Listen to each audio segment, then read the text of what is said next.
আমাৰ আজিৰ এই ভিডিঅ'টোলৈ আপোনালোকক স্বাগতম জনাইছোঁ। আজি আমি আপোনালোকক দেখুৱাম যে কেনেকৈ পাছপোৰ্ট এপ্লাইৰ কাৰণে আপোনালোকে ইউজাৰ আইডি আৰু পাছৱৰ্ড বনাব পাৰে।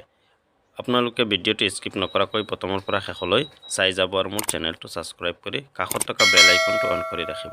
আপোনালোকে গুগলত চাৰ্চ কৰিব পাছপোৰ্ট বুলি। পাছপোৰ্ট চাৰ্চ কৰাৰ লগে লগে আপোনালোকৰ সন্মুখত পাছপোৰ্ট সেৱা যিটো প্ৰথম ৱেবছাইট আছে সেই ৱেবছাইটত আপোনালোকে ক্লিক কৰি দিব। এছক আপোনালোকৰ সন্মুখত এখন ইণ্টাৰফেচ খোল খাইছে। এইখন হৈছে পাছপোৰ্টৰ অফিচিয়েল ৱেবছাইট আৰু এই পপআপখন আপোনালোকে ক্লোজ কৰি দিব আৰু প্ৰথমে নিউ ইউজাৰ ৰেজিষ্ট্ৰেশ্যন এই অপশ্যনটোত আপোনালোকে ক্লিক কৰিব। ক্লিক কৰাৰ লগে লগে এছক আপোনালোকৰ সন্মুখত এখন ইণ্টাৰফেচ খোল খাইছে আৰু ওপৰত আপোনালোকে দেখা পাইছে পাছপোৰ্ট অফিচ।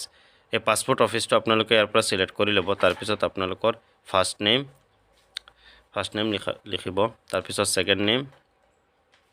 ছেকেণ্ড নেমটো লিখি আপোনালোকে ইয়াৰ পৰা ডেট অফ বাৰ্থটো চইচ কৰি ল'ব।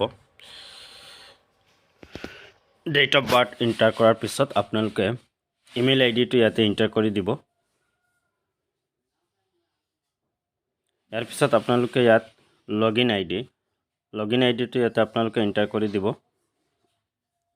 লগইন আইডিটো এণ্টাৰ কৰাৰ আপোনালোকে চেক এভেইলেবিলিটিত ক্লিক কৰিব। যদি আপোনাৰ লগইন আইডি ইজ এভেইলেবল দেখুৱাই আছে তলত, তেতিয়াহ'লে এইটো ঠিক আছে, নহ'লে আপোনালোকে চেঞ্জ কৰি দিব লাগিব। এটা ইউনিক লগইন আইডি হ'ব লাগিব।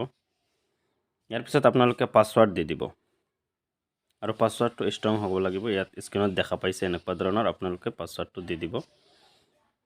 কনফাৰ্ম পাছৱৰ্ড এণ্টাৰ কৰিব। কনফাৰ্ম পাছৱৰ্ড দিয়াৰ লগে লগে আপোনালোকে ইয়াত হিণ্টছ কুৱেশ্যনটো প্ৰথমে চিলেক্ট কৰি ল'ব, তাৰপিছত আনচাৰটো দি দিব। মই দিছোঁ ইয়াত বাৰ্থ চিটি, মোৰ যিটো জন্মৰ চহৰ হয় সেই জন্মৰ চহৰটো ইয়াতে দি দিছোঁ।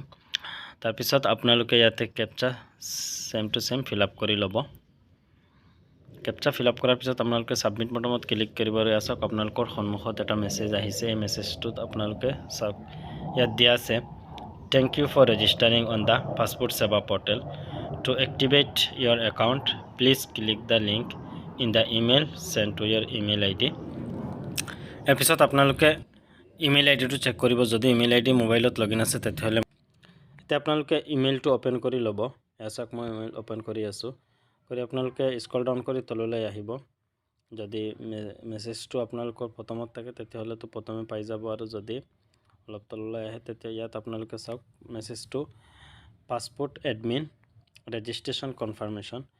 এই মেছেজটো আপোনালোকে অ'পেন কৰি ল'ব। অ'পেন কৰিলে আপোনালোকে স্ক্ৰল ডাউন কৰি তললৈ আহিব আৰু ইয়াত চাওক আপোনালোকৰ সন্মুখত please click the link below' to active your account, এইখিনিতে আপোনালোকে ক্লিক কৰি দিব। এই লিংকটোত ক্লিক কৰাৰ লগে লগে এনেকুৱা এখন ইণ্টাৰফেচ আপোনালোকৰ খোল খাব। এই ইণ্টাৰফেচখনত আপোনালোকে ইয়াত দেখিছে এণ্টাৰ ইউজাৰ আইডি, ইয়াতে আপোনালোকে ইউজাৰ আইডিটো এণ্টাৰ কৰি দিব আৰু তাৰপিছত আপোনালোকে ছাবমিট বটনত ক্লিক কৰি দিব।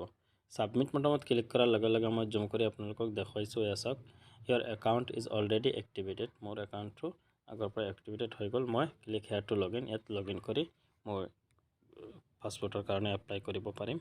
থেংক ইউ ফৰ ৱাচিং।